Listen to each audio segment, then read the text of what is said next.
दोस्तों, क्या आपने कभी सोचा है कि एक लड़का जो नासा में साइंटिस्ट बनने का सपना देखता था, वो आज लोगों को पैसे का हिसाब किताब सिखा रहा है। क्या कोई इंसान अपनी 20 साल की पढ़ाई को एक झटके में कचरा समझकर छोड़ सकता है? क्या मुमकिन है कि 39 साल की उम्र में जब दुनिया रिटायरमेंट की सोचने लगती है, कोई इंसान अपना करोड़ों का बिजनेस छोड़कर कैमरे के सामने बैठ जाए? आखिर कैसे एक कश्मीरी पंडित का बेटा, जिसकी जेब कभी खाली हुआ करती थी, आज हर साल 50 करोड़ रुपए से ज्यादा की कमाई कर रहा है? जी हां दोस्तों, और सबसे बड़ा सवाल, क्या आप अपनी नाकामियों को दुनिया के सामने चिल्ला चिल्ला कर बताने की हिम्मत रख सकते हैं? आज हम बात कर रहे हैं अंकुर वारिको की। आज वो एक ब्रांड है, एक लेखक है, एक इन्वेस्टर है, लेकिन इस चमक धमक के पीछे एक ऐसा काला सच और संघर्ष छुपा है जो शायद आपने पहले कभी सुना होगा। अगले कुछ मिनट हम वारिको की जिंदगी की वो परतें खोलेंगे जो आपको अंदर तक हिला देंगी। दोस्तों, कहानी शुरू होती है दिल्ली के एक बहुत ही साधारण घर में। 1980 का साल था। कश्मीरी पंडित परिवार, जहां पढ़ाई को ही सब कुछ माना जाता था। अंकुर बचपन से ही बहुत जिद्दी और पढ़ाकू थे। उनका एक जुनून था, अंतरिक्ष। वो तारों को देखते और सोचते कि एक दिन नासा में मैं जाऊंगा। उन्होंने दिल्ली के हिंदू कॉलेज से फिजिक्स की पढ़ाई की। उनका चयन अमेरिका के मिशिगन स्टेट यूनिवर्सिटी में पीएचडी के लिए हो गया। पूरी स्कॉलरशिप के साथ घर में खुशी का माहौल था। सबको लगा कि लड़का अब खानदान का नाम रोशन करेगा। लेकिन अमेरिका पहुंचने के बाद जो हुआ, उसने सबको शून्य कर दिया। अमेरिका की उन बड़ी लैब्स में सितारों के बीच अंकुर को अचानक एक दिन एहसास हुआ कि वो यहां पर भी खुश नहीं है। उन्हें लगा कि वो जिस रास्ते पर चल रहे हैं वो उनका है ही नहीं। सोचिए दोस्तों, 24 साल की उम्र, हाथ में कोई डिग्री नहीं, और वो अपनी पीएचडी को बीच में छोड़ देते हैं। जब वो भारत लौटे तो उनके पास ना तो नौकरी थी ना भविष्य। समाज उन्हें फेलियर कह रहा था। घर वालों की उम्मीदें टूट चुकी थी। अंकुर बताते हैं कि वो उनकी जिंदगी का सबसे बड़ा काला दौर था। वो घंटों कमरों में बंद रहते, सोचते थे कि अब क्या होगा। लेकिन वारिको की फितरत में हारना नहीं था। उन्होंने फिर से शून्य से शुरुआत की। उन्होंने आईएसबी हैदराबाद से एमबीए करने का फैसला लिया, कर्ज लिया, पढ़ाई की और फिर मैनेजमेंट काउंसलिंग की दुनिया में कदम रखा। यहां उन्होंने पहली बार कॉर्पोरेट की चकाचौंध देखी, लेकिन यहां भी उनका मन नहीं लगा। उन्हें कुछ अपना करना था। साल 2010 के आसपास उन्होंने स्टार्टअप की दुनिया में पैर रखा। secondshadi.com और गाड़ी.com जैसे प्रोजेक्ट पर काम किया।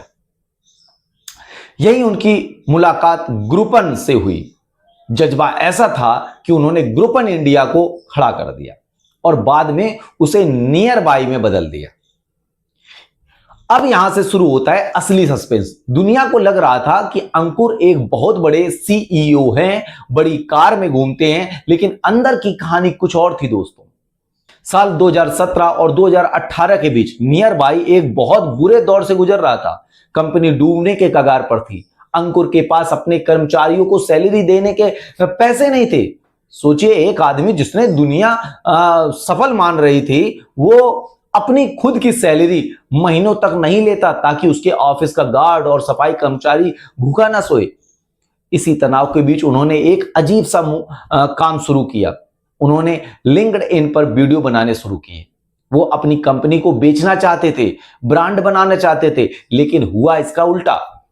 लोग कंपनी से ज्यादा अंकुर की बातों से जुड़ने लगे। लोग पूछने लगे कि आप इतने शांत कैसे रह सकते हैं और कैसे रहते हैं, आप फेलियर को कैसे हैंडल करते हैं। यहीं से वारिको नाम का वो ब्रांड पैदा हुआ जिसे हम आज जानते हैं। साल 2019 में उन्होंने फैसला लिया कि जिसे पूरी स्टार्टअप इंडस्ट्री को चौंका दिया। उन्होंने नियर बाई के सीईओ पद को छोड़ दिया। सबने कहा यह पागलपन है, एक जमी जमाई कंपनी को छोड़कर वीडियो बनाना। लोग हंस रहे थे, लेकिन अंकुर को पता था कि दुनिया बदल रही है। उन्होंने अपनी फेलियर रिज्यूमो इंटरनेट पर डाल दी। उन्होंने सबको बताया कि वो कितनी बार रिजेक्ट हुए, कितनी बार फेल हुए। इस ईमानदारी ने लोगों का दिल जीत लिया। आज की तारीख में अंकुर वारिको नाम किसी पहचान का मोहताज नहीं है। वो सुबह 4:30 बजे उठते हैं, अपनी सेहत का ध्यान रखते हैं और लाखों लोगों को सिखाते हैं वक्त और पैसा कैसे मैनेज किया जाता है। उनके पास करोड़ों के घर हैं, गाड़ियां हैं, लेकिन आज भी वो सादगी से बात करते हैं जैसे वो 20 साल पहले करते थे। वो आज कोर्सेज बेचकर, किताबें लिखकर और कंपनियों में निवेश करके इतना कमाते हैं जितना एक बड़ी कंपनी का सीईओ भी नहीं कमा पाता। उनकी किताबें डू इट टुडे और गेट एपिक सिट डन आज हर युवा के हाथ में है। लेकिन इस पूरी कहानी का सबसे बड़ा सबक क्या है? क्या वो सिर्फ पैसा कमाना चाहते हैं? नहीं, अंकुर वारिको की कहानी हमें सिखाती है कि रीस्टार्ट करना कोई गुनाह नहीं है। अगर आप 30 से 40 साल के हैं और आपको लगता है कि आपका करियर गलत दिशा में है, तो रुकिए, साहस जुटाइए और फिर से शुरू हो जाइए। अंकुर वारिको हमें सिखाते हैं कि अपनी गलतियों को छुपाओ मत, उन्हें अपनी ताकत बनाओ। दोस्तों, यही कुछ मेरे साथ हो रहा है। मैं भी इस पड़ाव पर आकर अपना नया चैनल खोला हूं और आपसे सपोर्ट करने की उम्मीद करता हूं। और डेली डिकोड को सब्सक्राइब करना मत भूलिए, क्योंकि यहां हम सिर्फ खबरें नहीं, जिंदगी के वो सच डिकोड करते हैं जो आपसे कोई और नहीं बताएगा। कल फिर मिलेंगे एक नई और एक नए सबक के साथ। तब तक के लिए मैं शैलेश कुमार आपसे विदा लेता हूं। जय हिंद।